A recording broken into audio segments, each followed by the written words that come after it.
Namukadde Joyce n'olubyo kayingo emyaka enkaaga mu etaano mutuze ku kyalo n'inzeera akayi atemeddwako omuto omuvubuka Jodi ku buumi n'amutiro nga asise kumusaba kumuwunga ameketeko era nga mukumubaza assemutte. Mbadde njasa enku n'agira n'aŋŋamba nkwatirako ku jjambiya yange engeri gye mbadde ow'okukyalo ng'era mumanyi nga mumanyi n'agamba nti nno nkwatire ejjambiya yange n'engiteeka ku bbalaza kati olumaze n'agenda n'akomawo n'atugamba tumuwe ku muwogo olumaze omeketa muwogo jajjana kati n'akwata ejjambiya ye nga mmanyi agenda ewaabwe olumaze okukwata ejjambiya n'agijja mu kyayi ngenza olaba atema jjajja n'enziruka n'essenga n'atandika okugoba nze nga talina jjambiya abantu ne bantaasa. Abatuuze abadde mu nnaku n'okwewuunya banoonyeza Judy okumwekolerako wabula poliisi Kalisu ebadde ekulembeddwa mu Regina Nansame Mukoteba ne Mugalya mu kaduukulu kaayo Kalisu gyakuumirwa. Naye omwana oyo alabika alina emabega lwe bamutwalako mu ddwaliro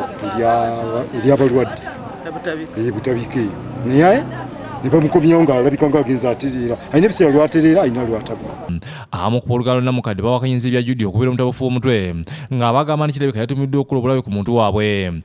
Alabika alina eyamuguze essimu lalu ejjambiya bagamba amaze gikweka n'agenda nga nalimba oli n'amulimba mumpa muwogo nti mpa muwogo era namunanga abadde afunye obwongo obubikwata alimba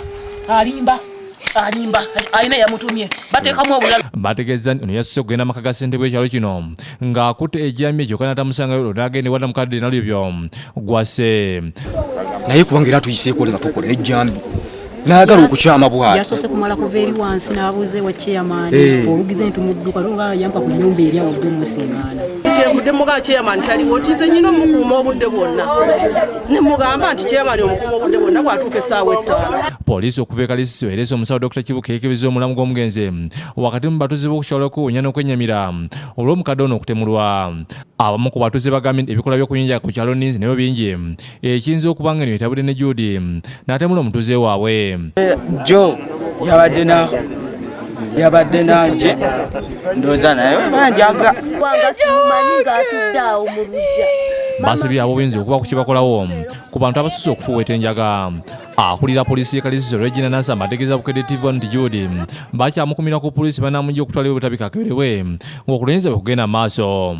Tubadde tusaba abatuuze bakolere wamu ne poliisi nga singa bamanyi abantu bano abeenyigira mu bikolwa bino ebyokunywa enjaga tukolere wamu nabo tulabe nga tuziyiza ebikolwa bwe biti ebyandize mu maaso. Mulyo wa John Bosco yakusakidde eggulu eno ku lwa Bukedde TV 1. Yatende maama wange maaso gange maama nange nagamba nga aga Bukedde buli nnaku ngalaba leero nze bwe batwala